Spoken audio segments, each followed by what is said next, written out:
হেই আসসালামু আলাইকুম এভরিওয়ান। আমি যখন ফার্স্ট টাইমে প্রত্যেকটা জায়গা থেকে রিজেকশন খাইলাম, বুয়েটের পিলিতে টিকলাম একটা অজপাড়া গায়। ঠিক আছে, অজপাড়া গায় বলতে কি, আমি যদি তোমাদেরকে একটু ভেঙে বলি, আচ্ছা তোমাদেরকে একটু দেখাই আমি যে অজপাড়া গায় বলতে কি বোঝায়। এই যে এখানে রাস্তাঘাট ডুবানো থাকে, বৃষ্টি আসলেই রাস্তাঘাট ডুবে যায়। তোমরা আই থিঙ্ক দেখতে পাচ্ছ যে এই জায়গাটা ডুবে যায়। টিচার নাই, পর্যাপ্ত টিচার নাই, ইকুইপমেন্ট নাই আমাদের স্কুলে। তারপর দেখা যাচ্ছে যে এখানে কোনো কোচিং নাই, বিশ্ববিদ্যালয় সম্পর্কে বলবে এমন কোনো বড় ভাই নাই, এমনকি বিশ্ববিদ্যালয় যে আছে ওইটাও জানে না অনেকে।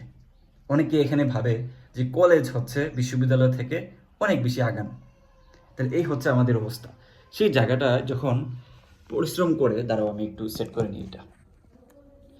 সেই জায়গাটা যখন কেউ একজন স্বপ্ন দেখে যে সে একজন ভালো একজন ইঞ্জিনিয়ার হবে, সে ভালো একটা পাবলিকে চান্স পাবে, সেই অনুযায়ী পরিশ্রম করে কুত্তার মতো, মানে সব কিছু দিয়ে জান টান সব কিছু দিয়া যখন সে পরীক্ষা দেয় পিলিতে টিকে বুয়েটের মতো একটা জায়গায়, এই সকল জায়গা থেকে যেখানে ডাটাই পৌঁছায় না, তখন তার স্বপ্নটা কোন লেভেলে থাকে তোমরা একটু এজিউম করে নাও। ট্রেজিডিটা কোন জায়গায় জানো? যখন পিলিতে টিকার পরে রিটেনে হয় না। আরও বড় ট্রেজেডি কি জানো?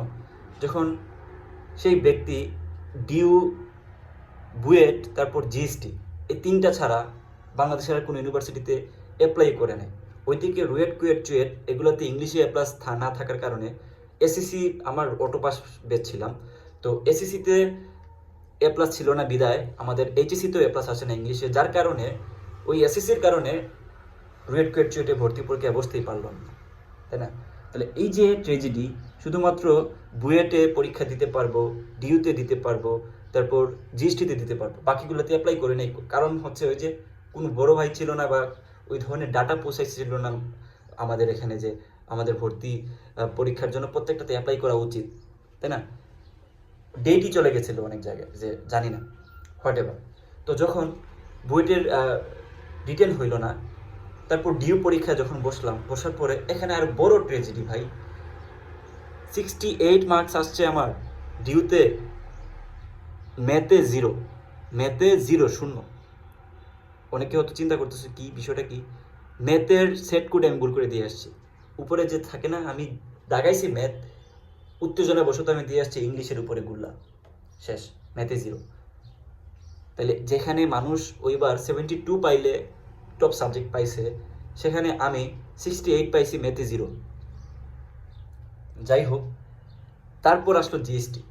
জিএসটির তো কোনো প্রিপারেশন নাই, কারণ আমরা হচ্ছে শুরু থেকে ইঞ্জিনিয়ারিং পাবলিক, রিটেন পরীক্ষা দিয়ে প্র্যাকটিস করার পাবলিক, ক্যালকুলেটর ট্রিক্স দিয়ে পড়াশোনা করা পাবলিক।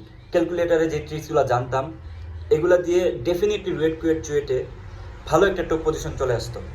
কেন বললাম সেটা? কারণ আমাদের সময়ে যারা আমরা একসাথে বসে পরীক্ষা দিতাম, আমাদের যে মার্কসের যে ডিফারেন্স সেটা অনেক বেশি ছিল। দেখা যেত যে আমার ওই ফ্রেন্ড থেকে আমার নাম্বার অনেক বেশি সবসময় থাকতো, তাই না? এ থেকে একটু একটু হইলেও বিশ্বাস হয় যে আচ্ছা আমি মেইন পরীক্ষায় তার থেকে ভালো করবো। কিন্তু সে ওয়েট করে যেহেতু পরীক্ষায় বসতে পারছে এবং সে ওইখানে ভালো রেজাল্ট করছে, কিন্তু আমি তো বসতেই পারি নাই। তাহলে আমার মেধার যে বিষয়টা, সেটা আমি দেখাইতে পারলাম কই? কই আমি দেখাইতে পারলাম? আমি এত কষ্ট করলাম, এত পড়াশোনা করলাম, এত কিছু করলাম, আমি আমি আমার মেধার পরিচয় দিতে পারলাম না, পরীক্ষায় বসতেই পারলাম না ডুয়েট, কুয়েট, চুয়েটে। এদিকে তো আমার ভার্সিটি প্রিপারেশন নাই, আমার ক্যালকুলেটার বেসড আমার পড়াশোনা ছিল, ইঞ্জিনিয়ারিং। তোমরা যারা প্রিপারেশন নিছো এতদিন তারা জানো। তাহলে এই বাংলাদেশে আসলে মানে এর থেকে বিতৃষ্ণা, এর থেকে কষ্ট আর কি হইতে পারে বলো তো? আছে আর কিছু দুনিয়াতে? নাই।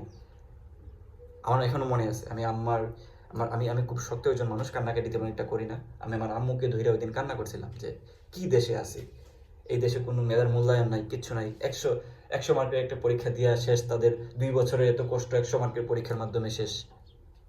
ওইখানে ভালো হইলে ভালো, নাইলে তুমি শেষ।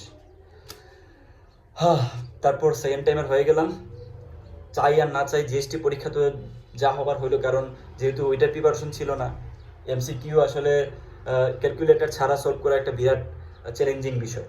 তো যারা ইঞ্জিনিয়ারিং প্রিপারেশন নেয় তাদের ক্ষেত্রে এটা এই প্রবলেমটা হয়। সো আমি এই জায়গায় অনেকে শিখে দিতে পারো যে যারা ফার্স্ট টাইমার আসো, তারা যারা ইঞ্জিনিয়ারিং প্রিপারেশন নিবে তার সাথে সাথে ভার্সিটি প্রিপারেশনটা নিয়ে রাখো, ওকে?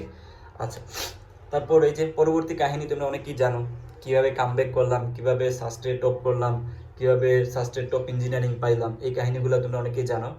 না জানলে আমার ভিডিও পপুলারে যায় তুমি পাবা, এগুলোই সবচেয়ে বেশি ভিউ হয়েছে। তো যাই হোক, এখান থেকে এখন আমি আলহামদুলিল্লাহ মেন্টরশিপ কোর্স চালাই, মানুষজনকে মোটিভেশন দিই, মানুষজন আমার এখান থেকে চান্সও পায়, টাইপ কমন পায়। জিএসটিতে এবার সাস্টে 100 জন চান্স পাইছে, সিএসসি পাইছে অনেকজন। তো এত মানুষ সাকসেস হওয়ার পেছনে আই থিঙ্ক এই যে আমার যেই অবস্টেকল, আমার যেই জার্নিটা, এটা অবশ্যই অনেক বেশি তাদের হেল্প করে, কারণ তারা বিশ্বাস করে যে এই ভাই এইভাবে এইভাবে প্রবলেমে পড়ছে এবং তাদের সাথে এটা মিলে যায়, তারা কানেক্ট করতে পারে তাদের স্টোরিগুলো এবং তারা এখান থেকে কামব্যাক করে। সো তারই পরিপ্রেক্ষিতে রুট টু সাস নামে আমার সেকেন্ড টাইমের কোর্স আছে, তোমরা ডেফিনেটলি সেখানে ভর্তি হয়ে যাও, তোমাদের সাথে পুরো সময় আমি থাকবো ইনশাল্লাহ।